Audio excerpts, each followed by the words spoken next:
Hi, everybody. Episode, I don't know what, the last one before your test. I know that.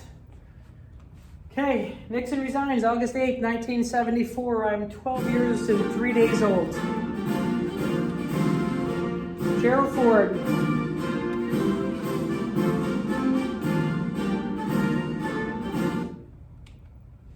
Ford turned down offers from the NFL to play professional football and once posed as a male model in a magazine. Oh, Jerry. Silly Jerry. Watergate further disillusioned many Americans regarding the presidency and the nation's direction. So after the impeachment, well, they didn't impeach him because the Republicans went and told Nixon that if you don't resign, we're going to impeach you. So he resigned. Famously, he gets on the helicopter and gives the whole peace sign right before he flies away. Don't vote. It only encourages them. A lot of people stopped voting because they didn't think it mattered. Gerald Ford later pardoned Nixon. Americans were angry, but it ended the Watergate saga. Again, back then, people were furious, but now, 50 years later, most people think it was the best choice. Should a politician defend that pardon in any part of this country, north or south, he is almost literally going to have his head handed to him. Incredibly unpopular decision. Ford made it, and it probably cost him getting reelected. H.B. Milne's School. Dear President Ford, I think you are half right and half wrong.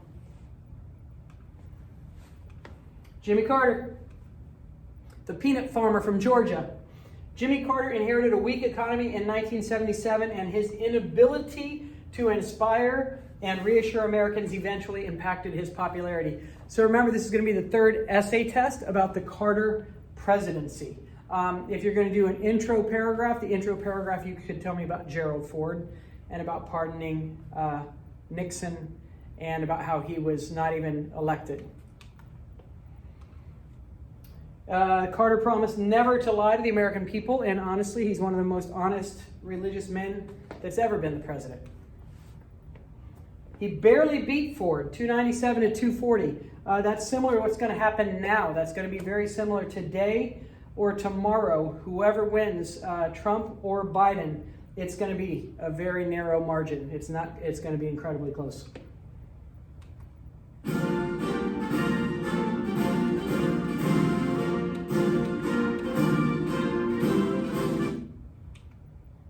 Okay, in a very Christian way, as far as I'm concerned, Reverend Jerry Falwell can go to hell. There were a lot of very famous ministers that were televangelists that were caught with their hand in the cookie jar or with their pants down, literally. Jimmy Carter is the only president to have reported sighting a UFO. He sighted a UFO, and he almost single-handedly prevented a meltdown at a Canadian nuclear facility. He's an incredibly intelligent human being, some sort of scientist or physicist, I think. He's ranked 25. I'm kind of impressed with that. Carter marketed himself as a Washington outsider. The people were happy about this, but he had weak relations with Congress as a result. He was the governor of Georgia. Jimmy who? He was an outsider, all right. Inflation was a primary domestic issue. If you're writing about it, one of the three things you should be writing about is stagflation, which is inflation was a primary domestic issue during Carter's administration. It was caused by overspending from Vietnam and social welfare programs. Remember, there's a lot of social welfare programs by LBJ and then also even by Nixon. Things will get worse before they get better. That was true. It's called stagflation. You have to use that word. So you have to tell me about three things if you're doing the Carter paragraph. One of them is about stagflation and the horrible economy during his time. The second one, you have to tell me about the peace conference in the Middle East, the Middle East Peace Conference. And the third one is you have to tell me about the Iranian hostage crisis. Those are the three things you must talk about if you talk about Carter. During the 1970s, the U.S. economy experienced high inflation coupled with a slowing economic growth and high unemployment, which created stagflation. You have to know that. High inflation with high unemployment. So it's called stagflation. the rising cost of oil thanks to OPEC, oil producing and exporting countries. You have to know that part. It's a very important part about the Middle East. Contributed to the economic woes. Carter called for energy conservation and put solar panels on the White House. It was not popular, and when Reagan got into office, he took them off. Today, as you know, many people talk about using solar panels. Man, these fuel costs are killing me. I don't have to worry about commuting anymore. I lost my job. Stagflation. Jimmy Carter's speech was important for what he didn't say. Turn the air conditioner back to 74, please. He is famously known as the malaise speech. In 1979, Carter spoke on TV of America's crisis of confidence. It became known as the malaise speech. Malaise means feels tired or unwell. And it sort of marked this lack of economic exuberance. There wasn't any economic exuberance. Everybody's losing their jobs, high inflation, high unemployment. Carter was an environmentalist, yay, who set aside 100 million acres of Alaskan land as a wildlife preserve, some of which is now being sold off to oil companies today in the Trump administration. That's just happened in the past 6 months. Jimmy Carter and foreign affairs. This is, you have to know about foreign affairs with Jimmy Carter. Carter's presidency was dominated by Middle Eastern affairs, including the success of the Camp David Accords. You're going to write about the Camp David Accords between Israel and Egypt. The frustration over rising energy costs and his mishandling of the Iran hostage crisis. This is going to be the second body paragraph. This is going to be the third body paragraph. The first body paragraph is about stagflation and the economy. The oil crisis of 1970s was caused by turmoil in the Middle East. OPEC, the oil producing and exporting countries, are almost entirely in the Middle East. Some of them are in Latin America, like Venezuela. In 1973, the U.S. backed Israel in a war against Arab nations, pitting us against Arab nations for a very long time to come. Even today, we give more money to Israel than any other country on earth. Arab nations imposed an oil embargo, strictly limiting access to oil for the U.S. This is during my high school. Jimmy Carter is president when I am in high school, and we had even odd days about when we could go get gasoline, depending on the last number of your license plate. And these even odd days, it's because there just wasn't oil. We didn't have any because of this oil embargo.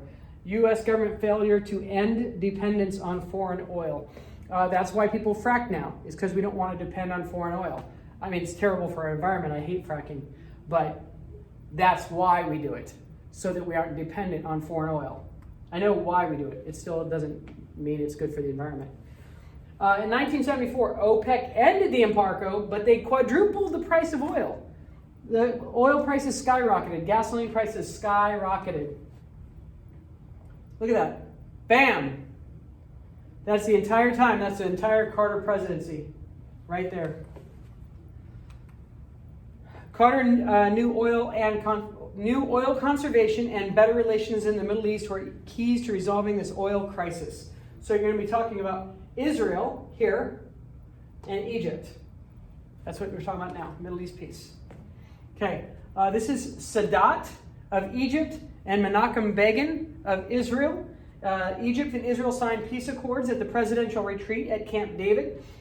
3 years later, Sadat was assassinated in Egypt at a military parade. He was the leader of their country, and he was watching a military parade. And the army trucks in the military parade, all of the people jumped off of the army trucks and just started shooting into the stands and assassinated their leader. A coup d'etat. It's called a coup d'etat. A coup d'etat means that the military takes over the government. The Camp David Accords were mediated by Carter and were a great success. He wins the Nobel Peace Prize for this. Carter was a true humanitarian who provided assistance to third world nations and eventually won the Nobel Peace Prize for his efforts. Oh, I thought it was for the other thing. Okay, the third world. We are considered first world, us and other industrialized nations. Soviet Union and communist nations are called second world, and third world are everybody else that's left, which includes a lot of Latin America and Africa. Human rights is the soul of our foreign policy because human rights is the very soul of our state of nationhood, our sense of nationhood. Carter pledged to return the Panama Canal in 2000 and resume full diplomatic relations with China. Remember, Teddy's the one that built the Panama Canal, and we had it in our possession, and he says, no, we're giving it back in 2000. So we're giving people what he believes belongs to them. In 1979, this is the beginning of the Iranian hostage crisis. In 1979, the Shah of Iran, a U.S. puppet, we puppeted this Shah like we did the Batistas in Cuba. The Shah of Iran, Reza Pahlavi, was overthrown by the Ayatollah Khomeini. Remind me to show you in class what the 1970s looked like in Iran, 1960s even, 1950s. They look like they could be America. They dress like we do. And then the Ayatollah Khomeini comes in, and we have this very, very conservative Islam where women have to wear the burqas and have to wear the hijabs and all of those things. But before that, they did not. So the Ayatollah Khomeini took over. It's the Iranian Revolution of 1979, and it is still that way today. The new ruling Iranian fundamentalists were very anti-Western and referred to the U.S. as the Great Satan. Still into the 21st century, they still refer to us as the Great Satan. And this is what I told you about who's allowed to get gas and when you're allowed to get gas. Different cities, different counties, different places decided who could get gas when and how. In 1979, Iran stopped exporting oil, and OPEC raised prices, causing another oil crisis. Again, in 1979. Remember, he's running for re-election in 1980, and he's not going to have a shot at it.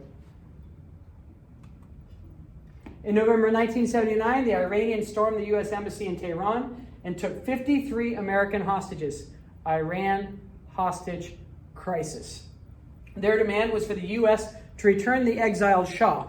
So the Shah of Iran, Reza Pahlavi, had been overthrown by the fundamentalists, but then he fled to the United States, presumably for health care, that he needed some sort of health care or something like that, so he came to the United States. And then Iran demanded him back because they said that we were giving him sanctuary. They demanded we give him back. We wouldn't give him back because Jimmy Carter knew full well that if we gave him back, that he would just be assassinated. So we aren't going to just hand him back over. So as a result, they stormed the U.S. Embassy in Iran, overtook the embassy, and captured the 53 Americans that existed that worked at the embassy. The Iran hostage crisis lasted 444 days and essentially destroyed any hopes of Carter's chance of re-election in 1980. For 444 days, they had them held hostage. It's in our video, you'll see.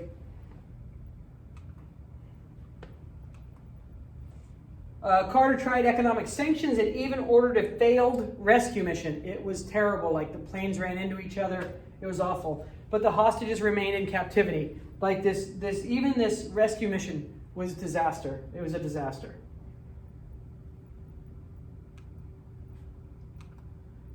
In 1979, the Soviet Union invaded Afghanistan, ending détente. Remember, détente was what started with Nixon and this easing of tensions, and Carter was happy to continue that easing of tensions. That's the type of person he was. He also preferred this détente, but once the Soviet Union invaded Afghanistan, another country, then we became involved. And so we were back at odds with them. This is the gravest threat to world peace since World War II.